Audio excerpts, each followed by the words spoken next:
जय हिंद दोस्तों, आप सभी का स्वागत है आपका अपना YouTube channel Jha exam page पर। आज हम जीके का वीडियो लेकर के आए हैं जो एसएससी जीडी के लिए बहुत ही इंपॉर्टेंट है। ये आज साइंस बेस्ड क्वेश्चन है बायोलॉजी से। एक एक करके देखिए, बहुत सारे एग्जाम में ये पूछे गए हैं और आने वाले एग्जाम के लिए भी बहुत ही इंपॉर्टेंट है।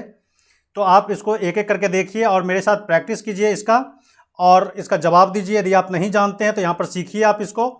लेकिन आगे बढ़ने से पहले आपसे एक गुजारिश है कि यदि आप अभी तक इस चैनल को सब्सक्राइब नहीं किया है तो आप इस चैनल को ज़रूर सब्सक्राइब कर दें और अंत तक मेरे वीडियो को देखिए और हमें कमेंट करके बताइए कि यदि आप किस तरह का क्वेश्चन चाहते हैं हमसे और क्या हम ऐसे उम्मीद रखते हैं। हमें कमेंट करके ज़रूर बताइए। इसको लाइक कीजिए, अपने दोस्तों को बताइए, शेयर कीजिए। तो हम लेते हैं एक एक करके क्वेश्चन और आप हमारे साथ प्रैक्टिस कीजिए। पहला क्वेश्चन है, विश्व में जंतुओं का सबसे बड़ा संघ कौन सा है? कौन सा ग्रुप है जंतुओं का जो सबसे बड़ा है? पहला है प्रोटोजोआ, दूसरा है हेमिकार्डेटा, तीसरा है इकाइनोडर्मेटा, चौथा है ऑर्थोपोडा। तो ऑर्थोपोडा जो है ये जंतुओं का सबसे बड़ा समूह है, संघ है। ऑर्थोपोडा में कीट पतंग, छोटे मोटे कीट, इंसेक्ट ये सब आते हैं। तो ऑर्थोपोडा हमारा यहाँ पर क्या होगा? सही होगा। तो डी आंसर हमारा सही होगा। तो अगला क्वेश्चन है, विषैले सर्पों में विष ग्रंथियां परिवर्तित रहती है। तो ऑप्शन है यहाँ पर यकृत ग्रंथि में, लार ग्रंथि में, पीयूष ग्रंथि में और इन सभी में। तो विषैले सांपों में जो विष ग्रंथियां होती है कहाँ से मिलता है हमें, कहाँ पर बनता है? तो ये लार ग्रंथियों से। तो हमारा आंसर यहाँ पर क्या हो जाएगा? बी, लार ग्रंथि। अगला है, पक्षियों की हड्डी होती है। पक्षियों की हड्डी होती है कैसी? पहला है खोखली, दूसरा है ठोस, तीसरा है लचीली, चौथा है इनमें से कोई नहीं। तो पक्षियों की हड्डी क्या होती है? खोखली होती है, इसलिए वो हल्की होती है और हवा में उड़ पाती। तो हमारा यहाँ पर आंसर क्या हो जाएगा? ए आंसर यहाँ पर सही है। अगला क्वेश्चन है, सबसे बड़ा उड़ने में असमर्थ पक्षी, सबसे बड़ा पक्षी और उड़ने में असमर्थ, ज़्यादा नहीं उड़ पाती हो, उड़ ही नहीं पाती, जो तेज गति से दौड़ सकती है, ये तेज गति से दौड़ सकता है ये पक्षी, तो वह कौन है? पहला है पेंगुइन, दूसरा है कीमी, तीसरा है ऑस्ट्रिच, चौथा है एमू। तो ये आपको पता ही होगा, दुनिया का सबसे बड़ा पक्षी ऑस्ट्रिच पक्षी, जो तेज दौड़ सकता है लेकिन ये उड़ नहीं सकता। तो हमारा आंसर क्या हो जाएगा यहाँ पर? सी हो जाएगा। अगला क्वेश्चन है, सबसे विशाल जीवित स्तनधारी जीव सबसे विशाल, पहला है हाथी, दूसरा है ऊंट, तीसरा है नीली व्हेल, चौथा है मनुष्य। सबसे विशाल जीवित स्तनधारी जीव नीली व्हेल। तो सी हमारा आंसर यहाँ पर सही है। अगला क्वेश्चन है, स्तनियों के हृदय में कितने कक्ष होते हैं? स्तनियों के हृदय में यहाँ पर ऑप्शन 2, 3, 4, 6। स्तनियों के हृदय में कितने कक्ष होते हैं? तो 4 कक्ष होते हैं। तो सी हमारा आंसर यहाँ पर सही है। स्तनी उसको कहेंगे जो अपने बच्चे को जन्म देते हैं और दूध पिलाते हैं, ऐसे जीव। तो इसके हृदय कितने कक्ष में बटे होते हैं? 4 प्रकोष्ठ में बटे होते हैं। तो सी हमारा आंसर यहाँ पर सही होगा। अगला क्वेश्चन है, डॉल्फिन किस वर्ग का उदाहरण है? डॉल्फिन एम्फीबिया, पक्षी, स्तनधारी, मत्स्य। तो डॉल्फिन एक मछली है, ये स्तनधारी है। सी हमारा आंसर यहाँ पर सही है। अगला क्वेश्चन है, कोशिका का ऊर्जागृह किसे कहा जाता है? कोशिका का ऊर्जागृह power house of the cell. कोशिका का ऊर्जागृह मतलब power house of the cell,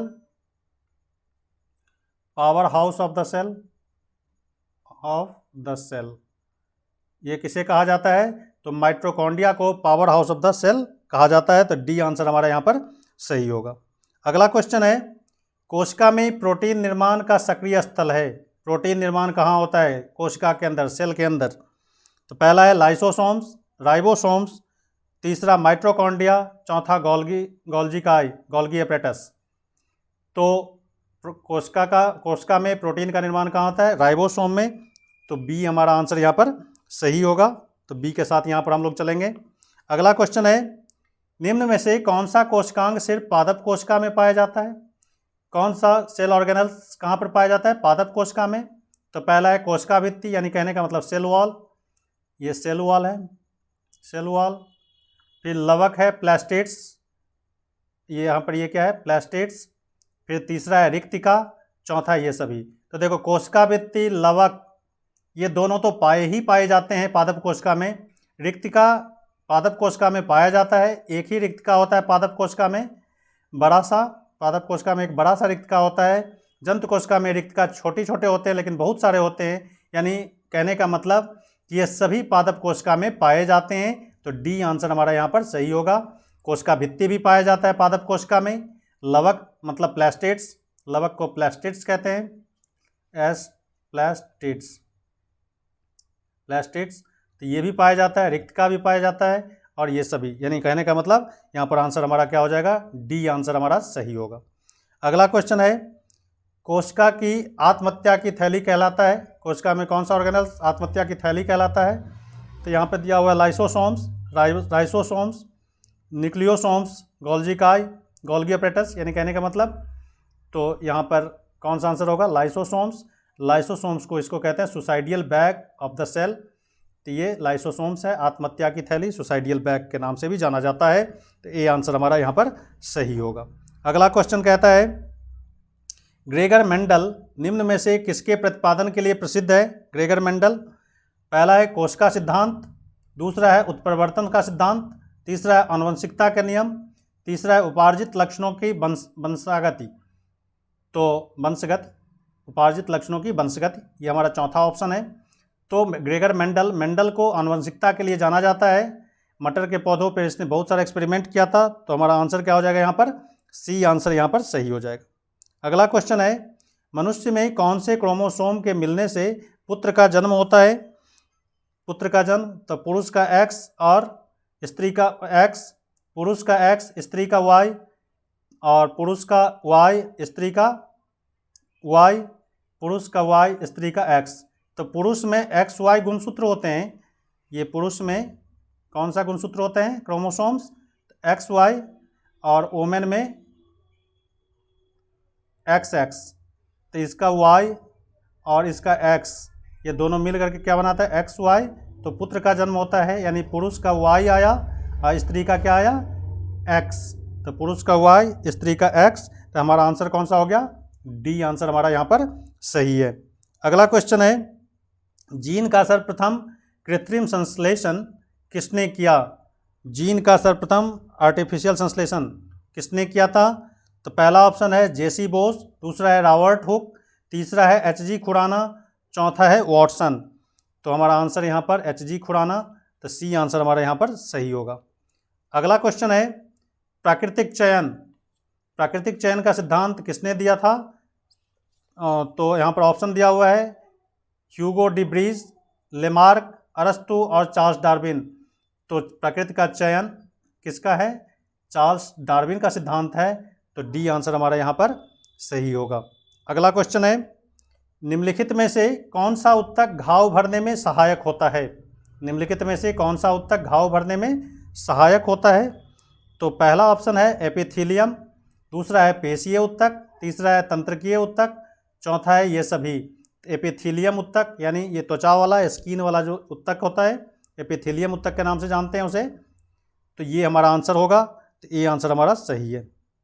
अगला है, निम्नलिखित में से कौन सा उत्तक कौन उत्तक का उदाहरण है? इसमें से कौन सा उत्तक है? मस्तिष्क, किडनी, लीवर और रक्त।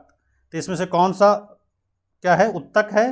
तो रक्त यहाँ पर उत्तक बना देगा, रक्त सेल से मिलकर के रक्त का उत्तक बनेगा। तो यहाँ पर हमारा आंसर क्या हो जाएगा, रक्त। डी आंसर यहाँ पर हमारा सही होगा। अगला क्वेश्चन है, मानव शरीर में पाचन का अधिकांश भाग किस अंग में संपन्न होता है? मानव शरीर में सबसे ज़्यादा पाचन किस अंग में होता है? पहला है अग्नाशय, दूसरा है बड़ी आंत, तीसरा है छोटी आंत और चौथा है अमाशय। तो मनुष्य के शरीर में अधिकांश पाचन छोटी आंत में होता है। सी आंसर हमारा यहाँ पर सही होगा। अगला क्वेश्चन है, निम्नलिखित में से कौन स्वतः पोषित है? खुद के द्वारा पोषित, टिड्डा, शैवाल, तितली और मशरूम। तो खुद पोषित मतलब स्वतः पोषित शैवाल है। तो बी आंसर हमारा यहाँ पर क्या होगा, सही होगा। तो बी के साथ यहाँ पर चलेंगे। शैवाल जो है वह स्वतः पोषित होता है। तो बी आंसर हमारा यहाँ पर सही है। अगला क्वेश्चन है, BCG टीके में सी शब्द का क्या मतलब? BCG, सी शब्द का क्या मतलब, ये कई बार ये एग्जाम में पूछा गया, तो सी का मतलब कैलेमेट होता है, आप याद रख लो सीधा सीधा, यही क्वेश्चन पूछा गया है कई एग्जाम में। SSC GD में भी ये क्वेश्चन पूछा गया है, कांस्टेबल वाले 2015 के क्वेश्चन में ये आया है, तो आप इसको ध्यान रखना। 2015 के SSC GD में आया है, ये कांस्टेबल के लिए जब आया हुआ था एग्जाम, तो उसमें यही क्वेश्चन, सेम क्वेश्चन आया था। तो BCG में सी शब्द का क्या मतलब, तो कैलेमेट होता है, तो यहाँ पर ए आंसर हमारा सही होगा। अगला क्वेश्चन है, पीलिया रोग किसे प्रभावित करता है। पीलिया रोग हृदय, यकृत, प्लीहा और पित्ताशय। तो पीलिया यकृत को प्रभावित करता है, यानी लीवर को, यकृत मतलब लीवर, ये लीवर को प्रभावित करता है, तो ये हमारा आंसर सही है। ये भी आया है 2013 का ये क्वेश्चन है, अब देखेंगे। तो SSC GD का ये क्वेश्चन है, SSC GD में ही ये पूछा गया है, SSC GD में 2013 में। तो पीलिया रोग किसे प्रभावित करता है, यकृत को, तो हमारा आंसर यहाँ पर क्या हो जाएगा, बी आंसर सही होगा।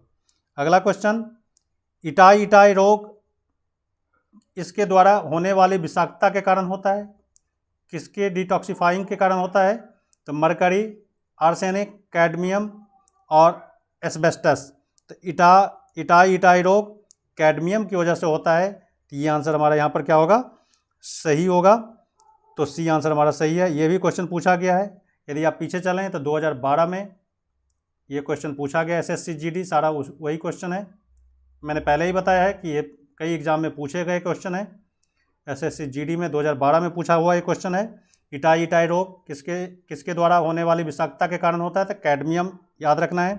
अगला क्वेश्चन है, नीला हरा शैवाल, ब्लू ग्रीन एल्गी कहते हैं इसे, नीला हरा शैवाल, इस समूह में सम्मिलित किया जाता है, किस समूह का ये मेंबर है, ये है आयनोबैक्टीरिया, साइनोबैक्टीरिया, प्रोटोजोआ और फुफदी। तो नीला हरा शैवाल ये साइनोबैक्टीरिया, यानी नीला हरा शैवाल किसका है, साइनोबैक्टीरिया ग्रुप का। तो ये भी क्वेश्चन 2012 का है, तो याद रखिए ये क्वेश्चन सब पूछे हुए क्वेश्चन है, तो इसको आप एक एक करके ध्यान रखना। नीला हरा शैवाल किसका है, साइनोबैक्टीरिया इस समूह का है, तो बी आंसर यहाँ पर सही होगा। अगला क्वेश्चन है, नाभिक के बिना एक परिपक्व स्तनाग्र कोशिका है, नाभिक के बिना कौन सा, किसमें नाभिक नहीं होता, तो लसिकाणु, लोहित कोशिका, शुक्राणु और अंड कोशिका। तो नाभिक के बिना, तो यहाँ पे लगा लेना लोहित कोशिका। तो ये भी क्वेश्चन पूछे गए हैं 2012 में पूछे गए हैं, तो ये आंसर हमारा यहाँ पर बी होगा, तो ये सही होगा, बी आंसर लोहित कोशिका। अगला है, दूध को दही में परिवर्तित करने की प्रक्रिया कहलाती है, पौष्टिरीकरण, बसंतीकरण, तीसरा है खमीरीकरण, चौथा है रेटिंग। तो दूध को दही में परिवर्तित करने की प्रक्रिया कहलाती है खमीरीकरण, तो हमारा आंसर यहाँ पर सी सही होगा। तो दोस्तों बस इस वीडियो में आज इतना ही, हम मिलते हैं अगले वीडियो में। यदि वीडियो पसंद आए तो ज़रूर इसको सब्सक्राइब कर देना चैनल को, और वीडियो पसंद आए तो लाइक करके, लाइक वाला बटन दबाना और कमेंट करके हमें बताना, ताकि हम और अच्छा वीडियो लेकर के आएँ। तो आज बस इतना ही, थैंक यू वेरी मच, जय हिंद।